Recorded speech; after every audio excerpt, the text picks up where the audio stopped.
looks like what it did 6 months ago, and it's not going to come back and be the same kind of industry.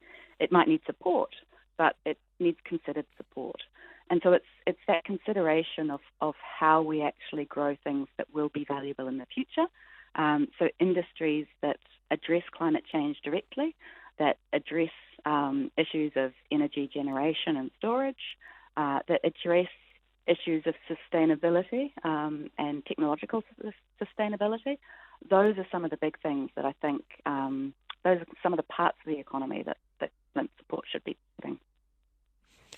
You mentioned the closed borders. Obviously, that will have a huge impact on tourism. Will it affect your sector, the science research sector? Yeah, it does. It's an interesting one because it's got lots of subtle effects, and we won't necessarily feel them all immediately. But one of the immediate impacts is on the careers of young people who've been trained in our research system. So people with PhDs, perhaps, who often have to head overseas for further training as postdoctoral fellows for a research career. And to some extent that's fine, but I know of several people right now whose plans are on hold or changing quite dramatically because they simply can't go off to Japan or the US or Europe as they would have done if they'd finished 6 months earlier. So we've got a whole cohort of highly trained, very smart people whose plans are changing. We've got the usual intake of people from overseas who come into our education and our research system simply because research is international, and that's normal. And that is going to be blocked for quite a long time, probably. And that's an issue because actually we have rough numbers that say 2/3 of the people who come from overseas actually stay in New Zealand and contribute and go to work in startup companies and in industry here in the parts of the economy that we actually want to grow. So there is going to be an impact from that that the government should be considering.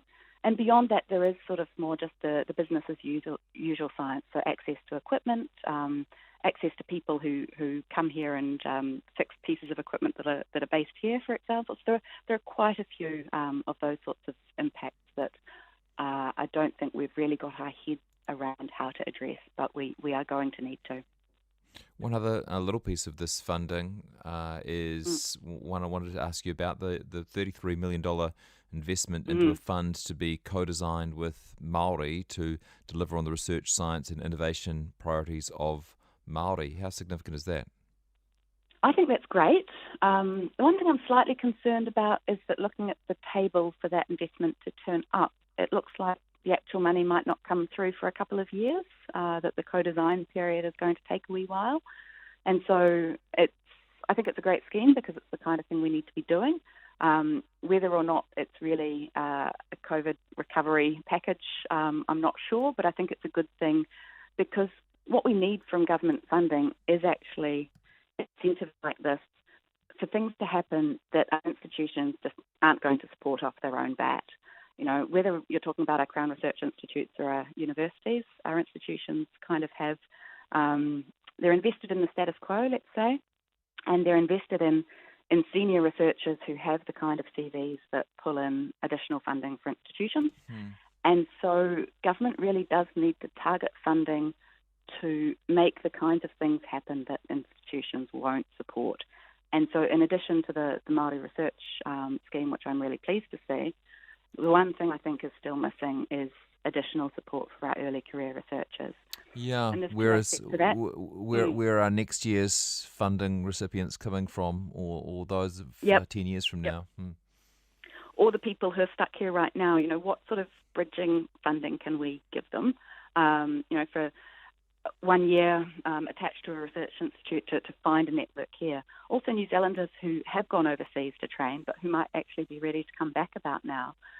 What kind of funding can we offer them to say, well, look, actually New Zealand is one of the best places you can be in the next 2 years, and we have a vibrant startup sector, and we have a lot of work going on to address big challenges for the world, but that New Zealand actually has a bit of a competitive advantage in. We could be very attractive to people to come back and do that kind of work here in New Zealand. So I think one of the things I've talked for years, Jessie, about us doing a doctoral fellowship scheme. And one of the key misunderstandings is that sometimes people in the university system in particular think that what I'm advocating for is more jobs for people who want to be academics. But the data we have shows that that's really not what happens in New Zealand anymore. Most people who get PhDs go on to find jobs in industry and to contribute to the economy in a lot of really important ways. And so what we need is a fellowship scheme that actually helps bridge that gap for people who need continued employment, that helps them develop their skills, but to build their networks in New Zealand so that they can really stay here and contribute and help reshape our economy as we need it to be reshaped. Hey, Nicola, I've enjoyed talking to you. Thanks for your analysis today. No, it's always a pleasure, Jessie. Associate Professor Nicola Gaston from the University of Auckland. It's 1:26. If you work in the area of science, research and development, I'd love to get your thoughts on yesterday's announcements. Send me a text on 2101, or if it's easier, send me an email. You can be anonymous if you prefer, jesse@rnz.co.nz. Hey, with all this talk of moving to level 1 next week, people are trying to work out where this crisis has left them financially. It seems like interest in rental properties is rising and maybe house prices are starting to weaken. We don't have all the numbers yet, but it looks like it might be quite a tough situation for younger people in the post-COVID economy. Brad Olson is a senior economist at Infometrics and a member of Gen Z himself, and he's joining us to try and explain what's going on in the property market. Hi there, Brad. Good afternoon. So what are you seeing? Look, still some very uncertain times in the housing market generally.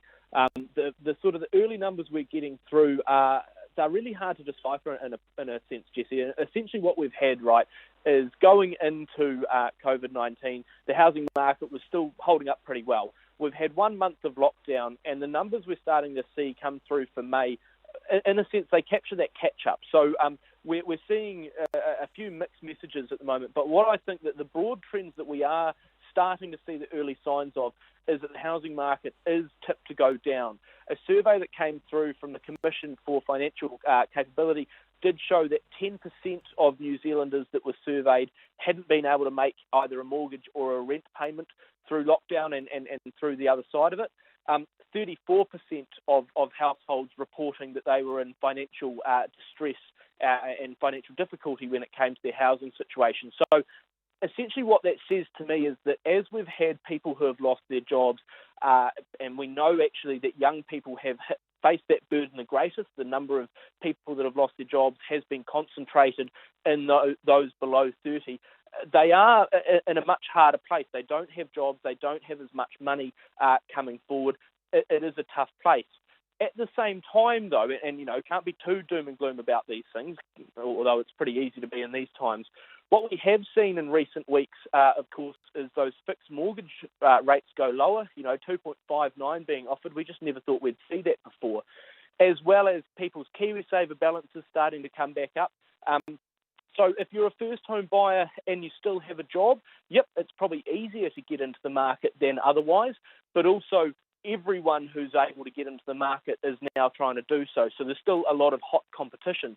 Although if you don't have a job or your job prospects look a lot more precarious, you're, of course, in a much tougher position. Yeah, what I'm hearing from you is that it would be a fool's game really to look at the current stats and try and read anything into them, because we've just had a month of almost no economic activity, followed by, as you call it, a catch-up. And so you're better to look at the sort of things that are likely to affect the housing market and make some predictions. Always tough, but the fact that we've got large numbers of unemployed due, a lot of people have lost parts of their incomes, confidence is down. So who is likely to benefit?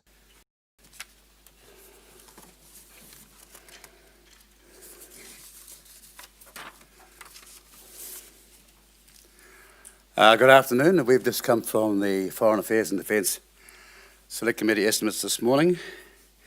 COVID-19, as you know, has seriously impacted on how we conduct our foreign affairs and trade policy, and therefore, as expected, there was a fair amount of interest in issues of importance to New Zealand in a global environment.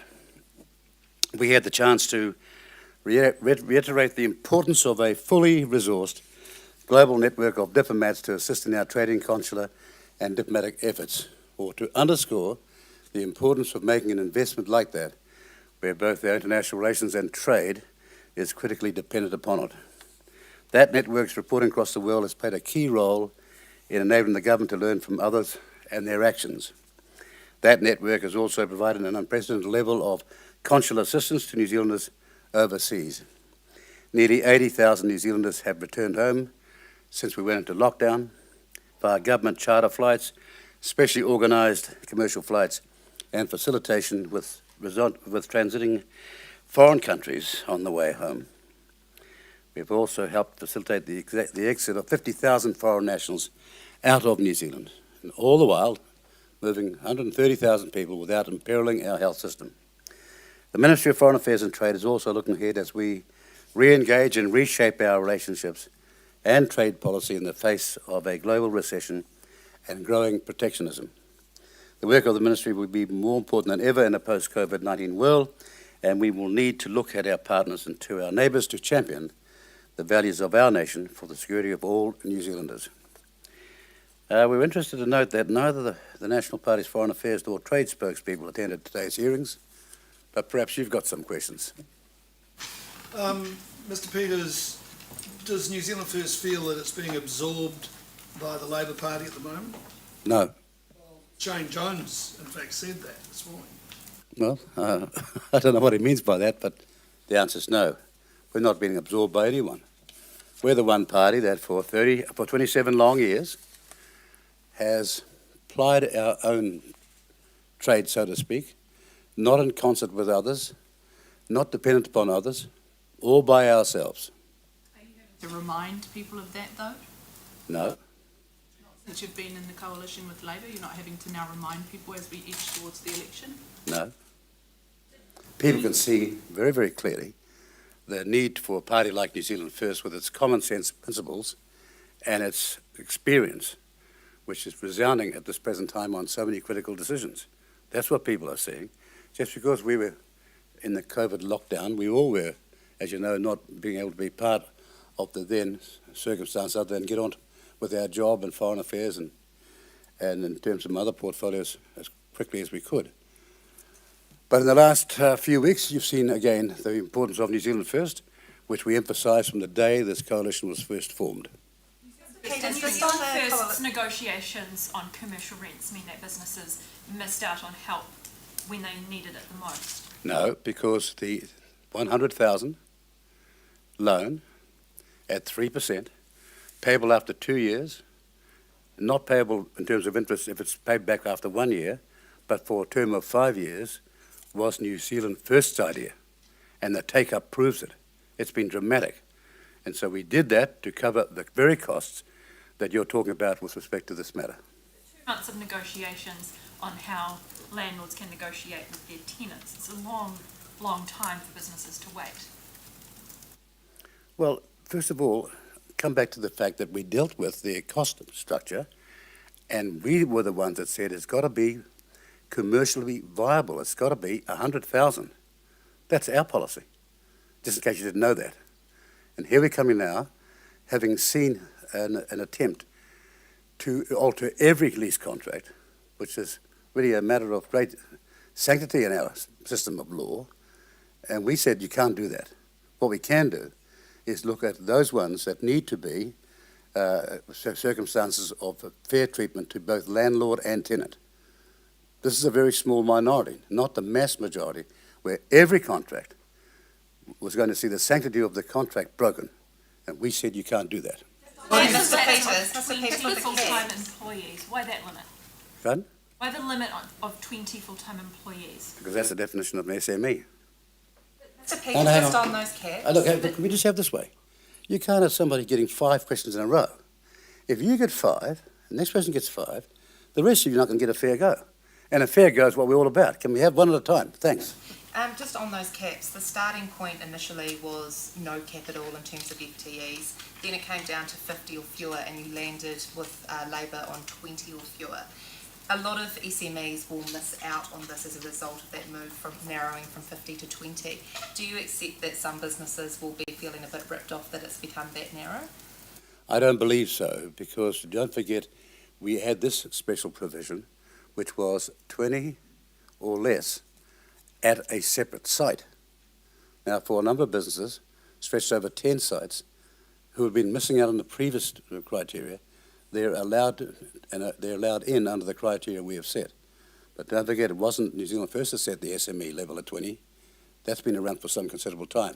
We just asked for consistency. I take your point about the multiple sites, but 20 or fewer employees is still a very small number. I mean, you're talking about small cafes, small restaurants, small bars. I mean, it's not sort of a lot of your businesses out on main streets of provincial New Zealand who would have more than 20 staff. So well, why not I'm certain if we'd have said 50, you'd have said, yeah, but 100 is not enough. Here's the point. You have to go to a judgment like this on a sound basis of looking at the criteria that applies, looking at the size of the business, the capacity of the business to survive, having also given them two significant assistance packages. One is the $100,000 SME loan, and the other was the total funding of their workforce. The government is very cautious, well, let's say it. From our perspective, the spending of taxpayers' money has got to be wise, it's got to be targeted, and it's got to have a chance of reaching the outcome that you seek, the survival and recovery of business in this country. So you're always going to get some exceptions, but we're very proud of the steps we've taken to ensure that there was a common sense approach with a commercial understanding applied to these decisions. Would it have been preferable, though, for this to have been done sooner to help businesses more quickly? Well, you could say that, but, you know, if you look at the 2 or 3 packages, you've got the assistance to the workforce, you've got the SME loans, and you've got the arbitration in this case. I mean, that is a pretty comprehensive package. And you're not going to be hearing a whole lot of businesses say this doesn't work. Quite the contrary. I'm very confident you're going to have people saying, well, thank heaven some people understand the sanctity of our system of law and our system of contract law. And they also understand the practicalities of how we can be of help. We'll be asking, why has it taken so long? Well, you asked that question 3 months ago, and the answer is some things take time. But that's not a long time. That's not a long time. Pardon? It's not that New Zealand First and Labour spent time scrapping around the cabinet table. Well, if you don't think that contentious ideas and the passion of politics belongs in the cabinet table, you're in the wrong business. Our job is to represent what we think is common sense, the constituency that we have campaigned for, and the contribution we have made over a long time in this country's political system. If you can call it scrapping, that may be your phrase. But making sure that wise, sound, practical, experienced ideas prevail, that's what I'd call it. Now, one over here, please. On the Trans-Tasman bubble, a group in Australia, along with the Chamber of Commerce and Industry, is lobbying for flights between Wellington and Canberra to begin as soon as July 1. Does this have government support, and do you think it's feasible? Well, again, this is too early. It doesn't have the support of the Australian government at this point in time. Just as an aside, I wouldn't have thought Wellington and Canberra are the 2 best places to open up this flight, but never mind.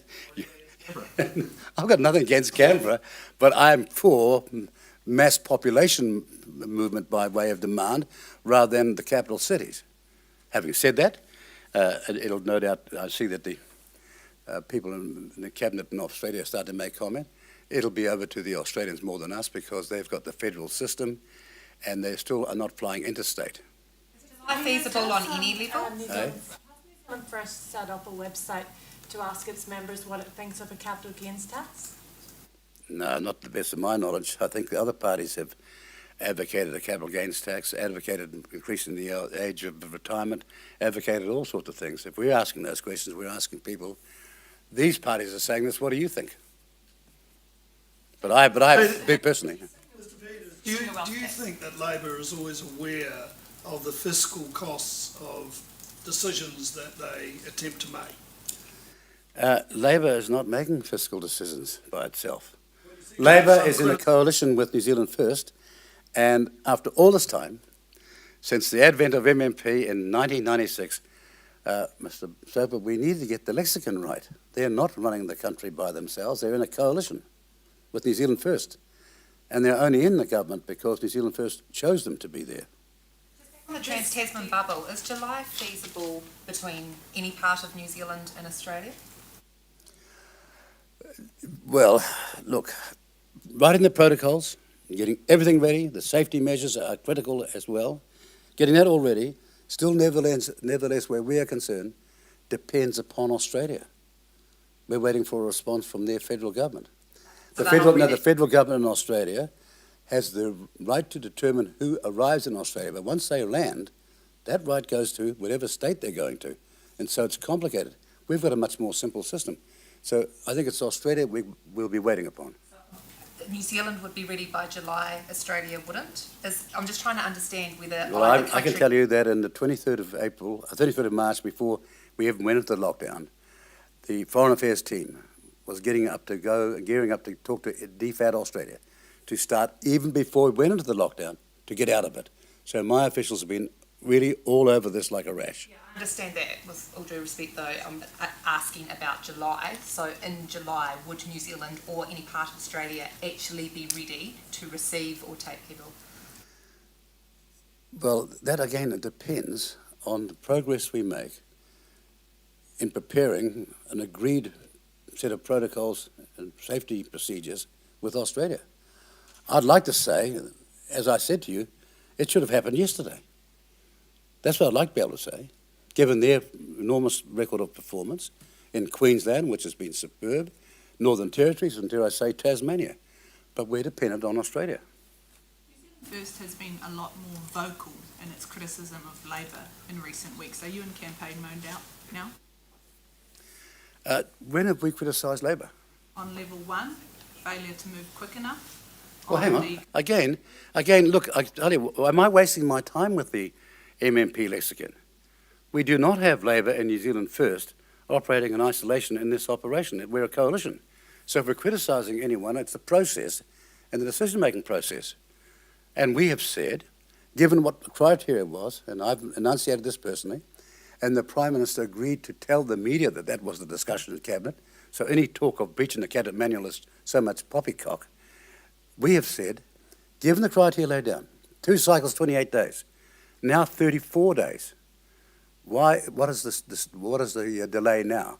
And rightfully so, others have said, well, that's not just the total criteria. But our point is, each day goes by, now we're day 13 with no cases. Then I think the argument we make out, and that we've made out, has become so much more compelling. Can you guarantee that the coalition parties will go full term? Can you guarantee that there's no possible way that the parties might dissolve their coalition before? If you ask Jim Bolger and Helen Clark whether I'd keep my word, the answer they'll give you is undoubtedly. The only thing that will collapse this coalition is that some people don't keep to the contract, don't keep their word. And I don't envisage that. We've signed up for the full term, and that's what we mean to do. Support National MP Simon O'Connor's letter to the UN calling on a protection of rights and freedoms in Hong Kong? Well, I didn't raise this at the FADAC committee today, but I'm not certain that committee actually signed out that letter. He's got his signature on it, but I don't think the committee signed it out. So I can't just say that this government's going to be acting on the whim of one member. Do you support the sentiment of his letter as chair of the Select Committee? Well, again, a matter of that magnitude has to be discussed by Cabinet and be discussed with the Prime Minister. Of the US President Donald Trump's handling of the protests all across America recently? Well, again, we are concerned with the New Zealand constituency. We don't involve ourselves in other countries' democracies and interfere with what the people in those countries have a right to determine. It's over to the American voter, the American elector, and as I say, we would not appreciate their interference in our democracy any more than they would not appreciate ours and theirs. Plenty to say about Hong Kong's democracy. Eh? You have plenty to say. I have plenty to say because I was there for the handover, representing this country as a Deputy Prime Minister in 1997, where there was an undertaking of one country, 2 systems. That was a promise made to me and everybody that was there. So I'm not interfering with anything at all. I'm just saying, I trust you to keep your word. Were you on the anniversary of the Sorry? Who were you lobbied by on this commercial rent issue, and what were the arguments, I guess, that they made? What categories of business lobbied you on this issue? I was lobbied by a long experience of being a lawyer and a commercial lawyer at that, and my experience in politics. I was lobbied by common sense. Now, who's your sources? Can you outline them now? Well, you want to outline your sources to me, but you have the temerity to say who lobbied you. Again, I wasn't doing the commercial law and contracts 40-something years ago. So why would that be new to me? That's a fair question, though. Were you lobbied by the industry, and what were the arguments that they made? That seems like a fair question, though. Well, I mean, if you don't understand the sanctity of contract law, you shouldn't be in Parliament. I mean, you really should not be in Parliament. You don't understand how important that is. Our whole society depends upon the law being written in a fair way, or as a famous Prime Minister once said, where the government is the referee, not the arbiter on one side or the other, takes the middle ground as a fair and accomplished referee, and that's what we are doing to ensure that people get a fair go. Dr. Bloomfield today said that he's eyeing a move towards mandatory contact tracing at businesses. Do you support that making it required for businesses? Mandatory? Well, again, without interposing a discordant sound, that's not what the Prime Minister said. She said she was going to encourage businesses to adopt a certain contact tracing regime. And as for individuals, the more people use it, the better the contact tracing system is. As we move into level 1, we might be there for a while. Yeah. Contact tracing will be this country's main domestic defense. Might there be a requirement, a way to twist people's arms? Well, you know, this is always going to be a serious issue, and things are complex, but you recall during the fires in the bushes of Australia, they never got their contact in that dire circumstance where hundreds of people are losing their lives. They never got the tracing utility beyond 20% use. And you have to get 60% plus to make it work. I was asked by the Prime Minister to call Balakrishnan, the Foreign Minister of Singapore, a long time ago on the contact tracing app that they had. And we had a long discussion. But as you know, in quite a complicated circumstance where you've got district health boards having their own separate one, then trying to marry 8 other district health boards to the government's one. It's going to be complex. It can be done.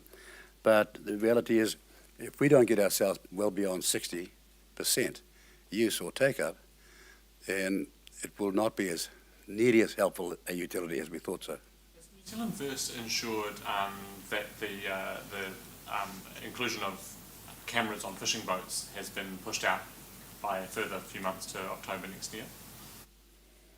The reality was that you were going to put a whole lot of fishing boats out of business. The technology cost would have seen fishermen go to in the middle of this COVID-19 circumstance, going to the war, and families and schools of families going to the war. So we said, look at this on a practical basis. Let's ensure that we can keep them in the business, keep their families employed, keep their workers employed, and see if we can find a time when we can better help them to provision their boats with that utility. In the end, if you're going to ask them to demand that sort of surveillance, then from my perspective, you as a taxpayer should pay for it. And that was the party's position. You as a party advocated for that with your coalition partners. Well, that's what we're working towards. I don't mind putting on my cards on the table, because they've got a whole lot of businesses where life is tough and difficult in the middle of COVID-19, and someone comes along and slams them with a huge cost they cannot afford. They go bankrupt, go out of business. A whole lot of people lose their jobs. How will that advance the cause? On the coalition agreements and the confidence supply agreement, the commitment to build light rail was in the agreement between Labour and the Greens, but the two agreements are meant to be consistent with one another. Does New Zealand First... No, stop right there. We did not sign any coalition agreement or memorandum of understanding with the Green Party. It's for the Labour Party to tell you whether or not what the government as a coalition is doing is consistent with what they dealt with or what they agreed to do with the Green Party, not ours. And at this point in time, you're asking to assert something that's not in the coalition agreement at all.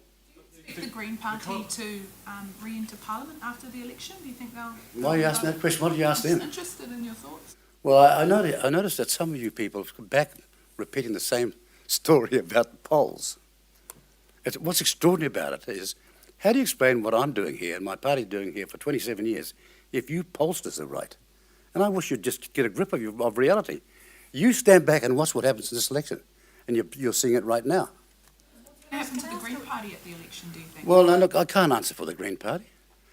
I mean, I'm sure that when James Shaw comes along, you don't ask him questions about New Zealand First, do you? Absolutely. Why?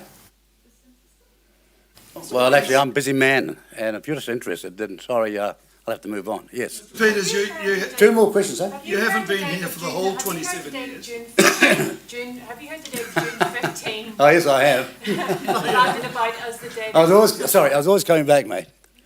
The dirtiest campaign you've ever seen, and yet we still came back, right? And they're trying it again in 2020, but this time we're ready for them, for the whole lot of them, including the media party. Not you, but some people who decide they're going to take us out. Now, last question over here. Have you heard the date June 15 as the day that New Zealand will reach its goal of being COVID-free?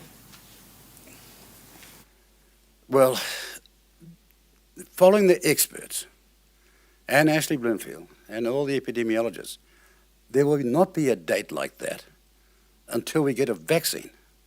Because I'm told it's like a weed, it could come and grow at any point in time. So I think the elimination and eradication phraseology does not fit this COVID-19 circumstance. Have you been interviewed by SFI yet? Who, me? Yeah. Why? Well, because I conducted... Just because you guys read about it? No.